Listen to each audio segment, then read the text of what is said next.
video we're showing for the first time. You're not going to see it a lot on our air because we want to make sure that when we're showing it, we're doing it with a purpose. And to Minnesota to crack down on protests over the administration's massive ICE immigration raids. 1,500 soldiers to Minnesota as protesters continue to cause chaos for immigration agents in the state. A federal agent fatally shoots a woman in Minneapolis. That footage was... The silence shattered at 4:47 a.m.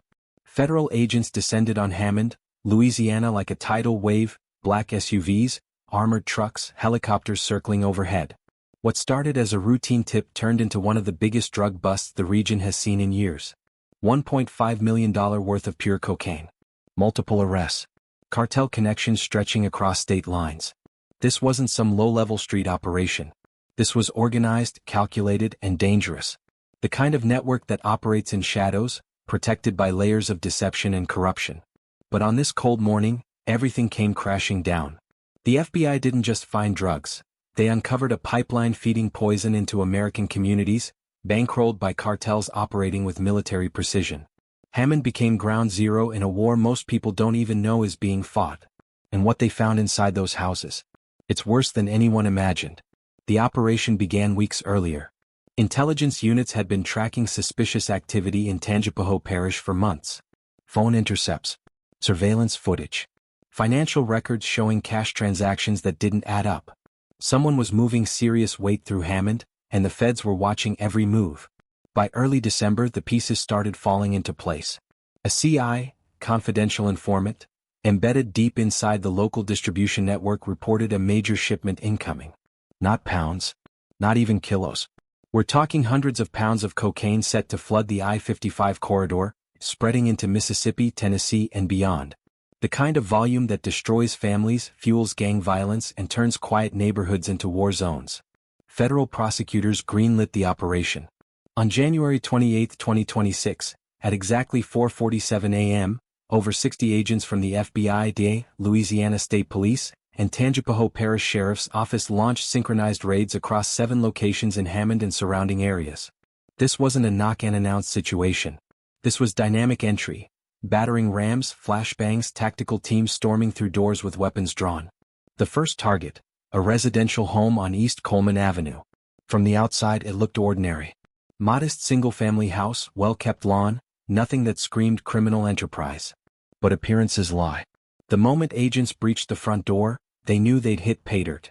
The living room had been converted into a processing center. Industrial scales. Vacuum sealers. Cutting agents stacked in commercial quantities. And cocaine, bricks upon bricks of it, wrapped in plastic, stamped with cartel insignias. Over 120 kilograms recovered from that location alone. Street value? Close to $800,000. But they weren't done. While teams secured the Coleman Avenue house, another unit hit a storage facility off Highway 51. The suspect had rented 3 climate-controlled units under a fake name. Agents cut the locks and rolled up the doors. What they found inside made their blood run cold. More cocaine. Another 80 kilograms. But also weapons. AR-15s. Glock handguns. A modified AK-47. Ammunition by the thousands. Body armor. Ballistic vests. This wasn't just trafficking. This was a militant operation ready for conflict. And then there were the documents. Ledgers. Handwritten notes detailing transactions, names, dates, delivery routes. Burner phones, over 30 of them, logged with encrypted communications. Financial records showing wire transfers to accounts in Mexico, Colombia, and Texas. This network wasn't regional. It was international. By 6:15 a.m., 4 suspects were in custody. The primary target, Carlos Memo Gutierrez, a 38-year-old Mexican national with known ties to the Sinaloa cartel. Gutierrez wasn't some street-level dealer. He was a mid-tier operator, a logistics coordinator responsible for moving product across multiple states. His job: receive shipments from cartel suppliers in Texas, store and process the cocaine in Louisiana, then distribute it to regional networks stretching from Jackson to Memphis to Little Rock. He ran the Hammond operation like a business. Detailed schedules. Encrypted communications. Rotating safe houses to avoid detection. He paid off local couriers in cash, kept a low profile, and used legitimate businesses as fronts to launder money. On paper, Gutierrez owned a used car dealership and a small construction company. In reality, Both were shells designed to clean dirty cash and provide cover for his trafficking empire. Federal agents had been building a RICO case against him for 8 months. The second suspect, Javier Hernandez, 41, believed to be Gutierrez's enforcer and head of security. Hernandez had priors, assault, weapons charges, suspected involvement in cartel violence south of the border. His role in Hammond? Protect the product. Intimidate rivals. Handle problems that couldn't be solved with money. When agents arrested him, he was armed with a loaded .45 caliber pistol and had over $18,000 in cash stuffed in his jacket. The third, Maria Elena Soto, 34, suspected money courier and accountant for the operation. Soto traveled frequently between Hammond, Houston, and Laredo, moving cash and coordinating payments. She kept meticulous records, coded spreadsheets tracking every transaction, every delivery, every dollar. Her arrest gave the FBI a financial roadmap of the entire network. The fourth, Tyrone T-Bone Williams, 29, a local recruit tasked with street-level distribution in Hammond and Baton Rouge. Williams had been on law enforcement radar for years. Minor drug charges, probation violations, suspected gang affiliations. But he'd never been caught with serious weight until now. Agents found him at a separate location with 12 kilograms of cocaine and $47,000 cash. By mid-morning, the scope of the operation became clear. This wasn't just a Hammond problem. The network Gutierrez built stretched across state lines, feeding addiction crises in communities hundreds of miles away.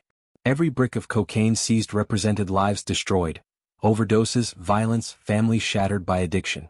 The $1.5 million street value wasn't just a number. It was human suffering monetized. And the cartel connections ran deep. Phone records recovered from the raids revealed communications with known Sinaloa operatives in Laredo and Nuevo Laredo. Encrypted messaging apps contained photos of shipments, GPS coordinates for drop sites, and discussions of future loads. The Hammond operation wasn't independent. It was a franchise, a satellite cell receiving product from higher-ups and distributing it regionally. Intelligence analysts immediately started tracing the supply chain.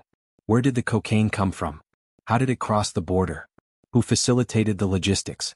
The answers pointed to a well-established smuggling corridor running from cartel-controlled territory in Mexico, across the Rio Grande into Texas, then distributed through hubs like Houston and Dallas before reaching secondary markets in Louisiana, Mississippi, and Alabama. Hammond was chosen strategically. Located along Interstate 55, a major north-south corridor, it provided easy access to markets in larger cities while maintaining a lower profile than urban centers like New Orleans or Baton Rouge. The population is under 21,000. Law enforcement resources are stretched thin. It's the kind of place where large-scale trafficking can operate under the radar if you're careful. But Gutierrez made mistakes. He got greedy. Expanded too fast. Started recruiting locals who didn't understand operational security. Williams, the street-level distributor, had been sloppy, bragging on social media, flashing cash, drawing attention. That sloppiness triggered the initial investigation that eventually brought the entire operation down. By late afternoon, federal prosecutors filed charges. Gutierrez, conspiracy to distribute cocaine, possession with intent to distribute, money laundering, operating a continuing criminal enterprise. If convicted on all counts, he's looking at life in federal prison without parole. Hernandez, conspiracy to distribute, weapons charges, assault on a federal officer he allegedly resisted during arrest. Minimum 20 years. Soto, conspiracy, money laundering, structuring financial transactions to avoid reporting requirements. 15 to 25 years. Williams, possession with intent to distribute, conspiracy. 10 to 15 years. But the arrests didn't end the investigation, they expanded it. Federal agents began tracing every name, every phone number, every financial transaction documented in Gutierrez's records. They identified potential co-conspirators in Texas, additional distributors in Mississippi, and possible corrupt officials who may have taken bribes to look the other way. A task force was immediately formed. FBI, DEA, ATF, U.S. Marshals, and state police from Louisiana, Mississippi, and Texas coordinated efforts to dismantle the entire network. Search warrants were executed in Houston, Laredo, Jackson, and Memphis. Additional suspects were identified. More arrests expected in the coming weeks. This wasn't just about Hammond anymore. It was about breaking the back of a cartel supply line that had been operating with impunity for years. Every seizure, every arrest, every disruption weakened the network and saved lives. The $1.5 million in cocaine taken off the streets represented thousands of potential overdoses prevented, countless families spared from addiction's grip. But here's the brutal truth. For every operation shut down, 2 more spring up to replace it. The cartels adapt. They find new routes, recruit new operators, exploit new vulnerabilities. The demand for cocaine in America isn't going away. As long as people want it, someone will supply it. The Hammond bust was a victory, a significant one, but it's one battle in an endless war. And the war is escalating. Cartel violence along the southern border has reached unprecedented levels. Rival factions fighting for territory. Corruption infecting law enforcement on both sides of the border. Sophisticated smuggling operations using tunnels, drones, submarines, and human mules. The cartels aren't street gangs, they're multi-billion-dollar enterprises with military-grade weapons, advanced technology, and vast networks of influence. Hammond became a symptom of a much larger disease. The cocaine seized in Louisiana didn't originate there. It came from coca fields in Colombia and Peru, processed in jungle labs, transported through Central America, smuggled across the U.S.-Mexico border, and distributed through networks like Gutierrez's. Every step of that journey involves violence, corruption, and human suffering. And it's happening right now in communities across America. The feds estimate that the Hammond operation alone was responsible for distributing over 500 kilograms of cocaine in the past 18 months. That's over 1,100 pounds. Enough to supply tens of thousands of users. Enough to fuel gang violence, drive crime rates, and destroy lives in cities and towns most Americans have never heard of. But the bust also revealed something else. Cartel operatives are getting bolder. Setting up shop in small-town America, betting that stretched law enforcement won't have the resources to track them. Hammond isn't New York or Los Angeles. It's a quiet Louisiana town where this kind of operation should have stood out. But it didn't. Not until someone inside the network made a mistake and the feds started digging. And when they dug, they found everything. Financial records showing Gutierrez had been moving money through car dealerships and construction fronts for over 3 years. Rental properties used as stash houses. Vehicles registered under fake names for transportation. A network of couriers, enforcers, and street dealers all working to move product and generate profit. The sophistication was alarming. This wasn't amateur hour. Gutierrez ran his operation with the efficiency of a legitimate business. He had supply chains, distribution channels, quality control, and customer service. He hired specialized roles: security, logistics, accounting. He invested in technology, encrypted phones, GPS tracking, surveillance equipment. He built redundancy so that if one part of the network got compromised, the rest could keep operating. But the FBI was patient. They didn't move until they had the full picture. They didn't settle for street-level arrests. They waited, gathered evidence, built a case that would take down the entire operation in one coordinated strike. And when they moved decisively. 7 locations raided simultaneously. Over 200 kilograms of cocaine seized. 4 major arrests. Dozens of weapons confiscated. Hundreds of thousands in cash and assets frozen. A cartel supply line disrupted. But the ripple effects go beyond Hammond. Every distributor Gutierrez supplied is now scrambling. Every customer who relied on his network is looking for new sources.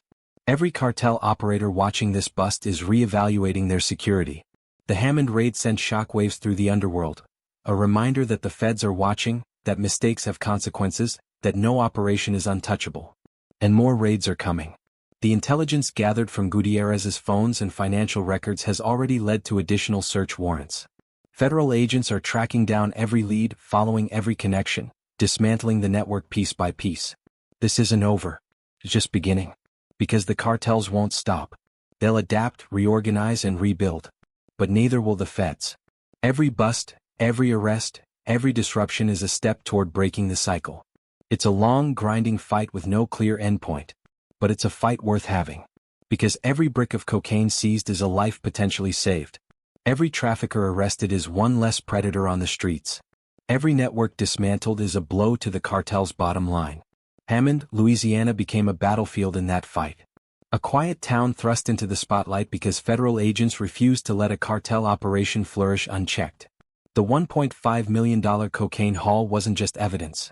It was proof that nowhere is safe from the cartel's reach. Not big cities, not small towns, not anywhere.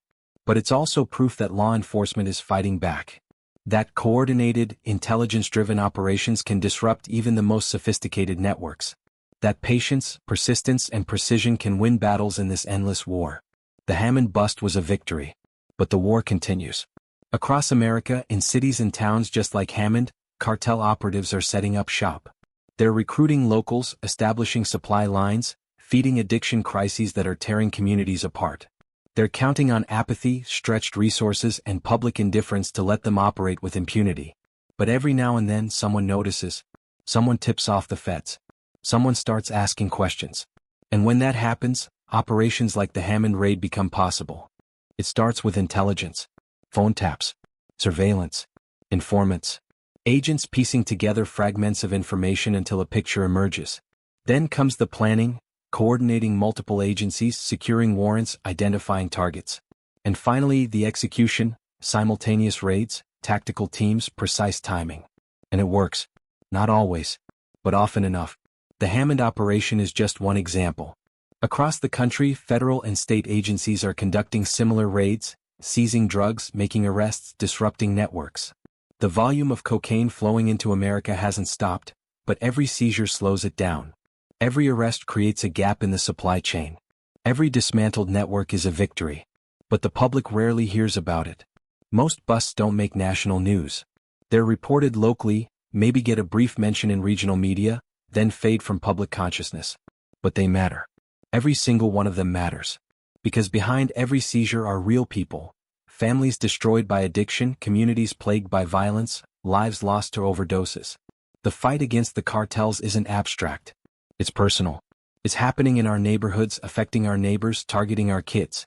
And the only way to win is to keep fighting. The Hammond raid was a reminder of that. A reminder that law enforcement is on the front lines, working in the shadows, risking their lives to keep poison off the streets. A reminder that the cartels are powerful, sophisticated, and ruthless, but not invincible. Carlos Gutierrez thought he was untouchable. He built a network, established supply lines, recruited a team, and operated for years without getting caught. He moved hundreds of kilograms of cocaine, generated millions in revenue, and fed addiction crises across multiple states. But he made mistakes. And the feds were watching. Now he's facing life in federal prison. His network is dismantled. His product is off the streets. And the cartel bosses who relied on him are scrambling to fill the void. That's the reality of this fight. It's not glamorous. It's not clean. It's a grinding, relentless battle fought one operation at a time. But it's necessary. Because if we don't fight, the cartels win. If we don't disrupt their networks, they expand. If we don't arrest their operators, they recruit more. If we don't seize their product, it floods our streets. Hammond, Louisiana became a symbol of that fight. A small town where federal agents refused to let a cartel operation thrive. A community where law enforcement took a stand and delivered a devastating blow to an international trafficking network. The $1.5 million seized represents more than money. It represents lives saved, families protected, communities made safer. But the fight isn't over. There are more Gutierrez's out there. More networks operating in the shadows. More shipments crossing the border. More poison being prepared for distribution. And law enforcement will keep hunting them. Because that's what this is, a hunt. Federal agents tracking prey through a maze of deception, following breadcrumbs of evidence, waiting for the perfect moment to strike. And when they strike hard. The Hammond raid was a masterclass in coordination and execution. 7 locations hit simultaneously. No leaks. No warnings. The suspects had no idea what was coming until agents were crashing through their doors. That's how you dismantle a network. Swiftly. Decisively. Completely. And the evidence gathered will fuel even more operations. Every phone seized is a treasure trove of intelligence. Every ledger recovered is a roadmap to additional suspects. Every financial record traced leads to new targets. The investigation that started in Hammond is now spreading across state lines, following the threads of Gutierrez's network wherever they lead. And they lead everywhere: Houston, Laredo, Memphis, Jackson. Every city, every town, every connection is being investigated. Because the cartels don't operate in isolation. They build networks, forge alliances, create redundancies. Taking down one cell doesn't destroy the entire organization, but it weakens it. And enough weakened cells eventually collapse the entire structure. That's the strategy. Chip away. Disrupt. Arrest. Seize. Repeat. It's slow. It's frustrating. Feels like fighting a hydra. Cut off one head and 2 more grow back. But it's working. Seizures are up.